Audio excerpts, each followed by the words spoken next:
young carers face multiple issues compared to their peers. Many of them feel very isolated and anxious because of their caring roles. They are not getting involved in the same sorts of social activities because they're spending so much of their time caring for their relatives. They can feel very stressed. They take the weight of the world on their shoulders. They're doing things far beyond their years. They're caring for siblings, relatives, cooking and cleaning, and this is inevitably going to have an impact on their mental health. I think there's lots of mental well-being issues that are common for young carers. Often young carers can struggle with anxiety around sort of the person that they care for, what's going to happen in the future, what's going to happen for themselves.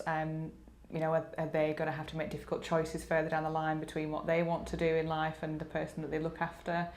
I think that can lead to feeling really low. It can lead to feelings of depression. Also the fear about losing somebody that you love, or I suppose the impact on the cared for. If the cared for is feeling particularly low, then that impacts on the young person as a sort of child.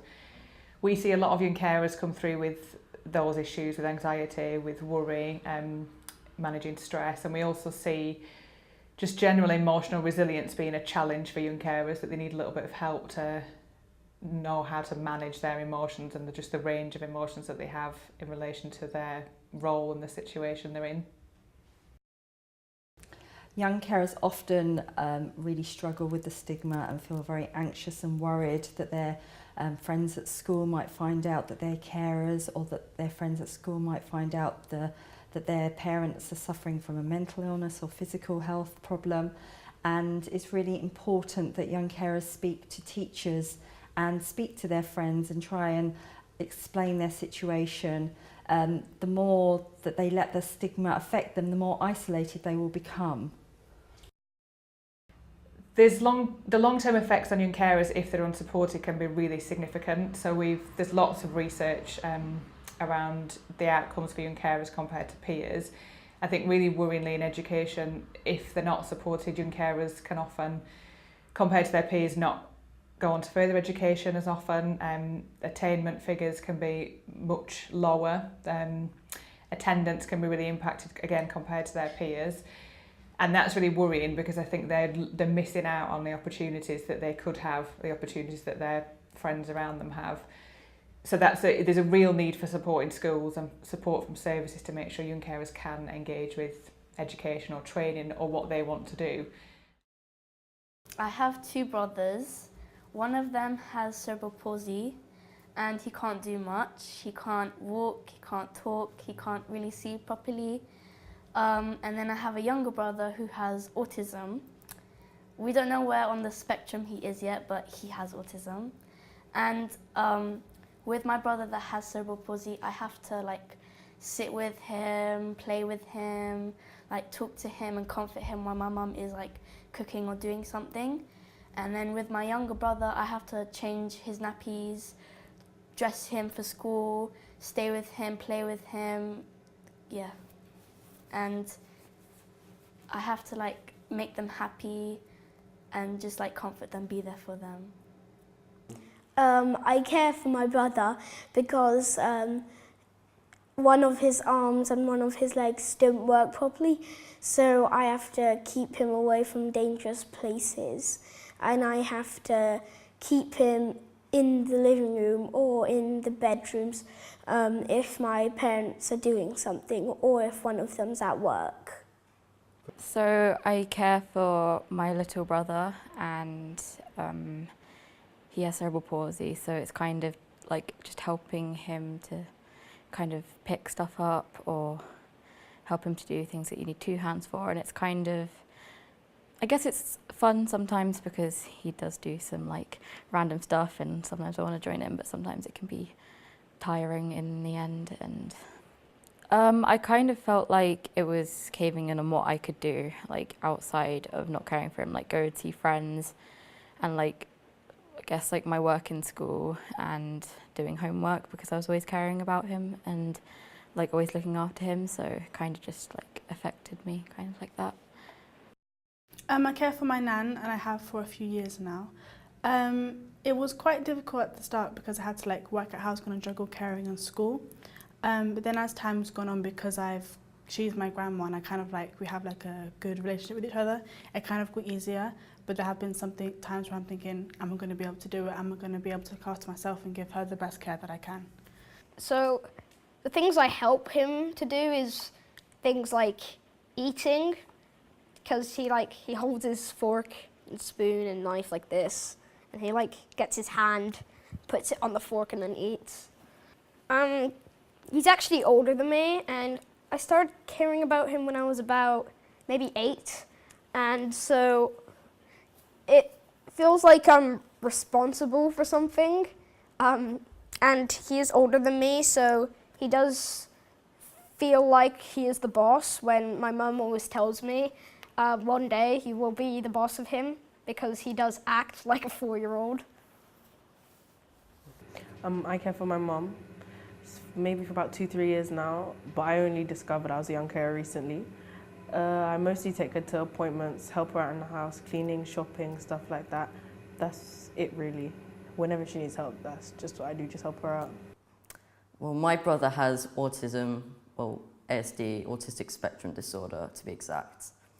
And I help him by just doing more simple things in life. For example, crossing a road. He's not necessarily the most aware person, so I just help him with those sort of basic actions with looking and listening, and then walking across the roads together. Another thing is sort of more wandering off. Sometimes he's quite curious and he wants to see like everything. So I just make sure he's safe, because I don't want to lose my brother. Because it'd be really disappointing if I lost my brother, because I love him with all my heart. Okay, so I started caring about 4 years ago. So I was in year 4, I think. Yeah, and then I was about 9 years old. So it sort of started relatively difficult for me. I didn't have the easiest time just going from one time to another, because I found it difficult understanding that my brother had autism, and it just felt like there was no real escape for me. When I found out what I was doing, it added a bit more pressure, because I now had a title to it, and it was like, okay, I have a job I need to fulfill. But I still felt good in the fact that I was helping out where I can. So, yeah, I think it's the build-up of schoolwork and looking after my mum mostly. So sometimes having that like role conflict where, do I go out, do I prioritize work, or do I prioritize looking after my mum? I think that is the main thing really, especially with exams and stuff like that. Just don't be stressed out. Just try and help him in every single thing that he does wrong or finds difficult, and try to play with him sometimes, because a few days ago I taught him how to play chess and I played with him. I beat him and he got a bit mad, so but still, it's fun. Yeah, my nan's a little bit old, so sometimes I wondered if anything was to happen to her, where would I go, because I live with her. I don't live at home with the rest of my siblings, so if she was to, pass on, where would I live, who would I live with? That's kind of been on my mind a little bit. So, well, sometimes like when it comes to homework, I have to spend a lot of time on it, but like because my brother's there and he can't always do stuff for himself, I kind of have to put it aside until I have a time to do it myself. And it kind of puts me in a state of like, when am I going to get to do it?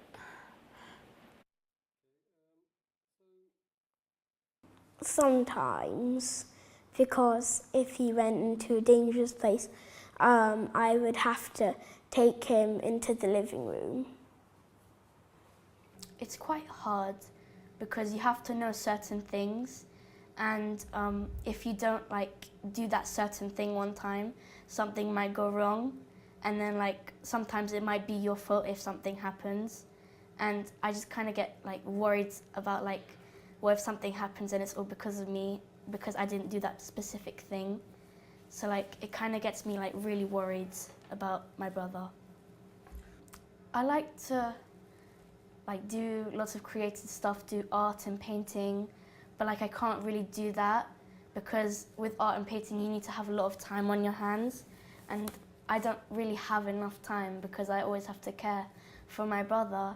So if I'm going to do art or something like that, I can only do I can only do it for a minimum amount of time, but I really want to do it for a long amount of time, but I can't because of my brother. I would like the school to know that I need like a bit more time for things. So like, for example, if I had to do a presentation, it might not always be on time, or if I had to like do something that I might not have enough time for, I want them to know that I need enough time to do it because of things going on at home. I like mixing with other young carers because it helps me to get away from my brother and relax, because I always have to be with him to take care of him. I'm at the Young Carers for Family Action, and I just do like activities with them and just have fun and that lot. So I guess it just helps me make new friends and find out people that kind of do the same thing as me and what they have to go through to help their families too. Family Action, Islington and Camden Young Carers, they're the main people that I go to for support. The door's always open, I can always come in and chat to them. They're always there on the other end of the phone, so they're a good support system for me. It helps me understand that like I'm not alone, so even when I do feel like I'm struggling a bit and it's just me here, there are other people that I can go to and they understand whatever their age might be. They understand where I'm coming from and what my situation's like, so it's quite comforting. I started meeting the Young Carers 1 or 2 years ago, and I found it really, I was shy the first time, but I just got over it after a few activities, and it was good. Yeah. So we do like lots of nice activities, like so basically, tomorrow I'm going camping with them, and like I'm gonna stay there for 3 days, and it does feel like I'm kind of having a break from my brother, and I'm enjoying life without him, which is a bit rude to say, but it's good. I didn't really know who to talk to, but then I found Family Action, Young Carers. So that gave me the thing that there was other people who knew what I was going through, and then I was also linked to other young carers. Through groups, I met them, and so in the group sessions we'll meet up and we'll talk and we'll do whatever the agenda is, but then outside, through Family Action Young Carers, I went to a camp, and so I have loads of other young carers and other people I know, and we just all go out together now, so we've built a friendship. It's just that kind of thing where you can hang out, you can talk. It's not really that like a business relationship, it's just a friendship. So if I need them, I can talk to them. I don't feel like I was able to talk to like friends, because when I was in my junior school with my brother, I was always so scared that people would just sort of like bully me or pick on me or tease at me with it. But I did talk to my family quite a lot, because they're the people who I can trust. And it was just really important for me that I knew they were there. And everyone should know that their family is there for them, always in the most difficult situations. I would say it gets easier, because at the start it was quite tough. Like I thought, would I be able to, carry on with it? Would I have to, get someone else to look after her, get my other siblings? But it does get a lot easier as time goes on, you get used to it. Try to find the time to focus on yourself and not always on the person you're caring for. And if you can find the time for yourself, do the things that you've never done before or something like that. I would give some advice to someone to not panic and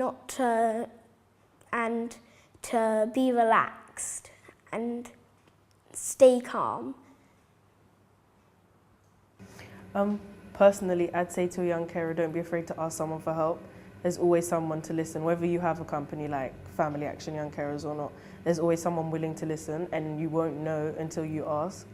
And you won't find anyone else who understands what you're going through until you speak up about it. So even if it's just like you want someone to talk to or you're feeling stressed, just don't be afraid to talk and get the help, because help's always there. I would say to them to keep calm. I would also say you'll get used to it. Just be supportive of that person, know what to do, and just keep calm about it, because it's going to be okay. Always talk to people that you can trust. I feel like, again, family was one thing I could always turn to. Also, turning to hobbies is also a very good thing, because just those things do take you out of the stress and the mind of having to necessarily care for someone for a bit it's just nice to know that there's something or someone there just so you can relax and take your mind off it. One of the most important places that young carers can receive help is from their school. So Bernardo's is doing a lot of work to promote the issue of young carers within schools. So speaking to a teacher, a sympathetic teacher who can refer them to specialist support services. Young carers can also go online. There's websites like Bernardo's, the Carers Trust and the Carers UK, which has a special helpline for carers to phone where they can find out where they can get further support. And they can also refer themselves for support to their local social services. And it's really important that young carers don't see this as a failure. It's about being able to cope and support their family as best they can, and getting support from specialist services is not a failure. And they also mustn't be worried about getting social services involved. It doesn't mean that the family is going to be split up in any way. It just means that they will have somebody they can talk to and someone who is going to be looking out for them and not just their parents or the relative they care for. There's a range of support available for young carers, I think, and across the country what each service and borough offers will be slightly different, but I think we've come a long way in terms of legislation for young carers. So a big thing is sort of young carers' rights to assessment, and that's something that everyone should be sort of shouting about, that if a young carer is in need or a professional sees a need or identifies a need, that young carer should have an assessment of what their caring role is for them, how it's impacting them, and what would support them, where do they need help. So I think reaching out to services like that and professionals taking responsibility in identifying young carers is key. I think there's lots that schools can do in terms of bringing the stigma down, and we sort of encourage each school to look individually at what they've got in place in their policies and sort of procedures already. Young carers charters and sort of identifying young carers on their systems is really helpful. They might bring a group of young carers together into a sort of forum group, or a group that can just share peer support. I think things like looking at timetables, so young carers can often miss out on after school revision classes if they have to go home to begin caring. So looking at flexibility there around, can that be in a break time, can that be in a free period, so that young carers they're mindful of young carers being able to access what they offer. And I think sort of statutory services need to sort of carry on doing the same, really thinking about young carers in whatever assessment they're doing. So if you're doing a whole family assessment and there's somebody who needs support, who asking the question of who's providing that, and then that instantly opens up the sort of doorway to a further assessment of, you know, what can we put in place for that young carer. So there are many resources that already exist online for schools to support young carers. For example, the Carers Trust runs a Young Carers in Schools programme that has a list of Spot the Signs. It has assembly plans and lesson plans that can help schools raise awareness of young carers, as well as refer them for extra support. So I think there's lots that professionals can do to support young carers. I think being observant, asking more questions, and looking at what young people are telling you and putting practical support in place.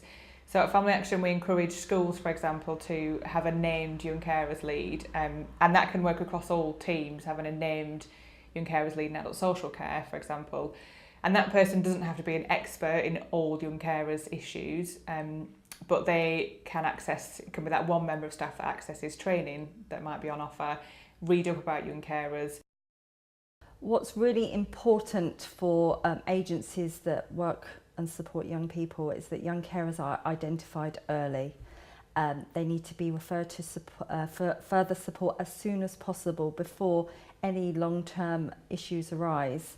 So schools and teachers need to be looking at spotting the signs. They need to be having close contact with their local young carers services to make sure that young people are referred as soon as there's any suspicion that they might be doing caring in the home.